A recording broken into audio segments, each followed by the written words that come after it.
anjuran memohon mati syahid. Jadi kita ini dianjurkan untuk memohon pada Allah mati syahid. Diriwayatkan dalam hadis yang diriwayatkan oleh Sunan Abu Daud, Tirmidzi, Nasai dan Ibnu Majah serta Mu'adz radhiyallahu an bahwa ia mendengar Rasulullah bersabda, "Man sa'alallahal qatala min nafasihi shadiqan summa mata au kutila fa inna lahu ajra syahid." Barang siapa memohon kepada Allah agar mati syahid dengan tulus, kemudian ia mati atau terbunuh, maka ia pun mendapat pahala seperti orang yang mati syahid. Kalau kita memohon pada Allah dengan tulus agar dimatikan menjadi mati syahid, mendapat pahala mati syahid, maka Allah akan mematikan orang tersebut mendapat pahala seperti mati syahid meskipun tidak mengalami mati syahid. Meskipun tidak perang, meskipun tidak terbunuh, meskipun tidak berjuang membela pasukan Rasulullah pada zaman itu. Zaman sekarang tidak ada perang. Dan ia tidak mati dan ia tidak terbunuh. Maka ia mendapat pahala mati syahid.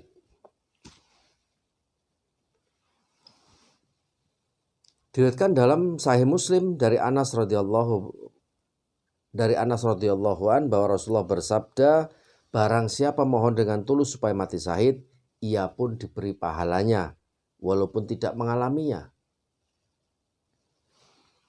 Hadis yang lain melalui Sahal bin Hunayf radhiyallahu an, Muslim juga meriwayatkan sabda Rasulullah, "Man sya'alallaha ta'ala sahadata bisidqin ballahu lillahu ta'ala manazilat suhada'i wa imma ta'ala firsih."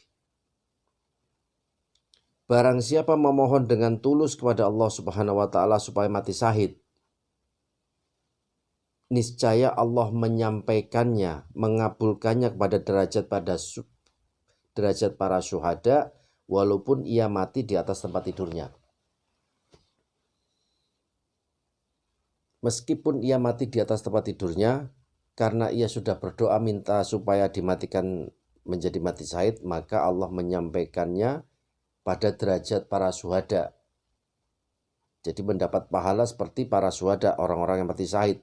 Meskipun ia mati di atas tempat tidurnya. Meskipun ia tidak berperang, tidak terbunuh, tidak mati syahid di medan perang. Tapi mati di atas ranjang tidurnya karena sakit, maka dia mendapat pahala seperti pahala syuhada mati syahid karena dia sudah memohon pada Allah dengan tulus supaya dimatikan, supaya mati syahid. Makanya dianjurkan, ada anjuran untuk kita ini supaya memohon mati syahid. Meskipun mati di atas ranjang, sakit di rumah sakit dan sebagainya, tapi dicatat sebagai mati syahid dan disampaikan derajatnya oleh Allah Subhanahu wa taala pada derajat para syuhada. Demikian anjuran untuk memohon mati syahid. Semoga bermanfaat. Kurang lebihnya mohon maaf. Subhanakallahumma wa bihamdika asyhadu an la ilaha illa anta astaghfiruka wa atubu ilaik. Assalamualaikum warahmatullahi wabarakatuh.